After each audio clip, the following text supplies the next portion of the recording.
one of the reasons that they said that they liked what I did with the character was the humor and the charm that I brought to John Cooper. So um, yeah. I mean, so sorry. What's the question? What's the question exactly that No, you're asking? I'm just basically saying, in terms of when it was introduced to you, that concept that we were going to see you for the first time on our TV screen, bound to a chair. In terms of that was the way you were going to be introduced to the Reacher fan base. What was your sort of reaction when you saw the script, when you saw the lines for that? What was your sort of take? Well, how can I bring this to the audience? How can I make this character likable from the start? Well, I think it was a situational because I'm trying to get out of there. You know what I mean? So I have to be as nice as possible. So I thought it was fun. It was a fun little challenge to be confined to one space and not be able to move, but still try and build a rapport with the people that I was locked in the room with. But the first time you see me is in the car though, Yeah. is when the accident. So. Um, but yeah, no, I loved it. I loved everything about it. I loved that I just had to have one wardrobe for the whole shooting time, so that was nice. But yeah, no, the script was amazing. So I just thought there was a lot to do with it, and I loved where it went. I'm not going to say where it goes, but I loved where it went, and I was really excited to take part in it. And the character John Cooper, he's cunning, he's slick, he's conniving. He's almost like the term weaseling. He's that conscientious weasel, dare I say, in terms of that. A little There bit. he's playing the room, playing the audience, looking for that any bit of lifeline, and like a cobra, he's just ready to strike if the opportunity presents itself to him. Yeah, that sounds exactly like John. He's a con man, you know. He's gonna do what he has to do to get whatever he has to get done, and he's gonna play the room. He's gonna see the try and find the weakest link and attack from there. So he's a bodyguard for a reason. You know, I think he's in the his vocation for a reason. He's good at what he does. He could get things done, and he has a switch. You know, he's a chameleon. He can be very charming or ruthless if he has to be. So yeah, very fun character. And there's interactions with Sonya Cassidy, that Susan Duffy character. We can see the really that she reads through his bullshit. Dare I say, she sees him there. I say what he is, and there's almost like there's he knows when he meets her that she has got her judgment made about him in terms of that, and there's going to be no change there. So he almost has to, as you said, find the weakest link, and it's No, not no, her. oh, definitely not. Yeah, he knows she's the mad dog. And you know, you see it with how they get reintroduced when you guys see that. So, but yeah, Sonya's amazing. She's super talented and made it a lot of fun to interact. It was a lot of fun trying to get her upset too. So we had a great like chemistry and camaraderie on set. We would speak in between sets and in between setups and really make sure that we were honoring what was going on in the scene. And Ronnie, how did the opportunity for Reacher fall to your doorstep? Was it the traditional talent agent sort of process, the go through hidden sort of script for a secret show kept in covert, send in that self tape audition through Zoom, and then send it away and hope for the best? Or was there a bit of storyline to this, a bit of a backstory? Or when you heard the news, is there is there some sort of good element to this where you're in a certain vacation point or something where it came to you and you had to drop everything at the drop of a hat? And no, I mean you pretty much knew the story, right? You just said it right Okay. there. But yeah, no, it was the conventional approach to send in an audition. But the feedback that I got from the team, the producers, the creators was the likability that I brought to the character. Even though you know you don't know who he is during the process of what's going on, whether he's good or bad. Um, yeah, they loved the charming aspect that I brought. So yeah, it was a conventional self tape, send it in, and only had to do one tape. I got that, and as soon as I heard that I was gonna be on Reacher, I was pretty pumped because I've watched it up until this season. So I was a fan. I was a fan of the show and really excited to be a part of it. Alan Richardson, he's a big dude in TV in terms of our TV screens. But tell me up in real life, coming face to, would he be at home in the UFC or the WWE amongst all Oh, those sorts of stars? no question. Is he fairly that intimidating? And he's actually a really sweet guy, but his resting face is pretty intimidating until you start talking to him. But Alan's huge, man. Alan is a big boy. He's like 6'4", just solid as a rock. There's actually a part in the series where he has to pick me up, and when we were rehearsing it, I'll tell you this. I've never felt so safe in a person's arms in my life. He just picked me up. I was like, all right, It cool, was I'm all, good. I say it was like being picked up by a shovel. Like honestly, like I was just like, okay, cool. Yeah, whatever you guys need to do, I'm good. He's a big boy. He works really hard to have the physique that he has, but he really is big. I'm like 6'2", 190, 95 pounds. I'm small. I'm small to him. I'm small next to that guy. And I suppose with Reacher and looking at the series, I suppose season one, it was a personal vendetta for him. It was family orientated. Series season two, we had the whole espionage, the whole sort of SWAT like effect.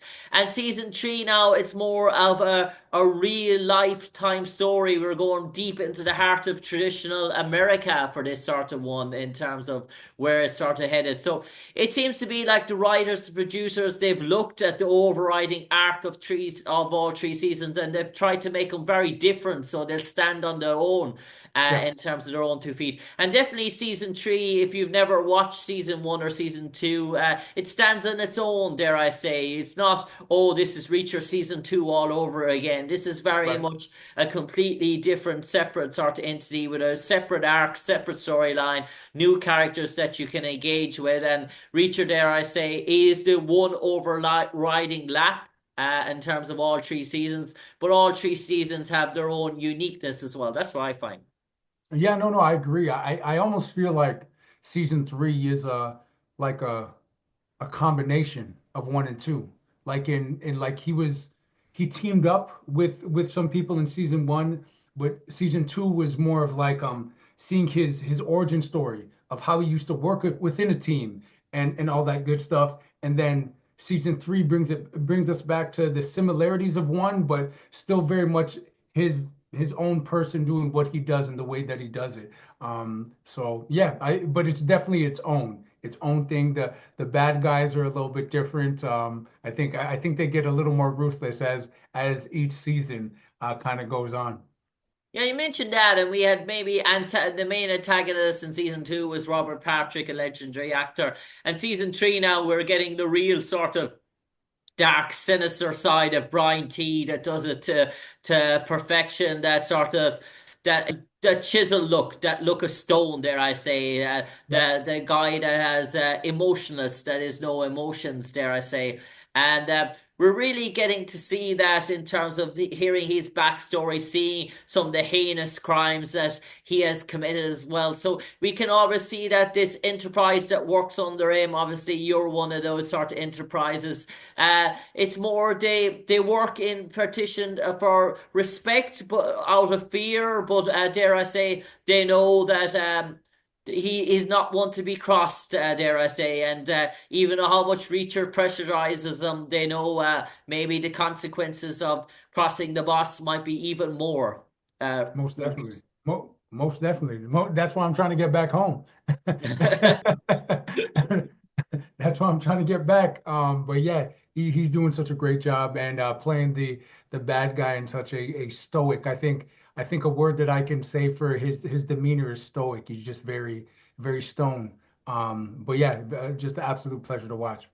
I suppose, Rob, this is all over the world, Reacher, in terms of its popularity and to be involved in a show now that is so watched by thousands of millions, streamed by everyone, and having so current and so out there at the moment, and have your name and face and pictures splatter around all the outlets. Obviously, it's great publicity. But how is it exciting that you know that someone, dare I say, all over the world is turning on their TV screens and is seeing your face pop up now and again for the last month or so? Is it exhilarating as an actor to know that there's people in Germany, France, Spain, Italy, all dubbed in foreign languages, that this is a truly global project? It's not only a stateside project that you're involved Right. in nationwide. This is international, and obviously international means limelight.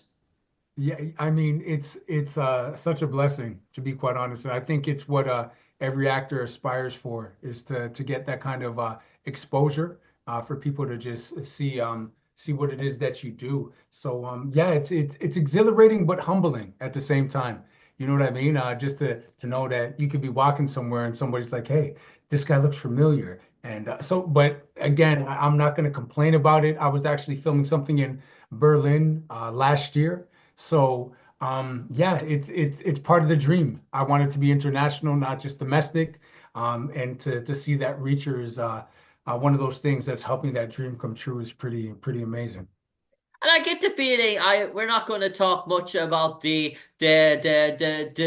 John Cooper sort of destiny, dare I say. Okay, good, good. We leave that to the public's imagination. But let's say about the destiny of Reacher as a TV sort of series. And I suppose there's a great, it almost feels like there's a battle going on at the moment between Reacher and the Night Agent going on in terms of both of its popularities. And the fan base are loving it. And no sooner has Night Agent finished than Reacher's back on the screen. And they're two separate entities shows that look to have real long futures ahead of them. These are two I agree. series that I look at and say to myself, they show no signs of slowing down in terms of that. And we could easily see 5 seasons or 6 seasons for both series.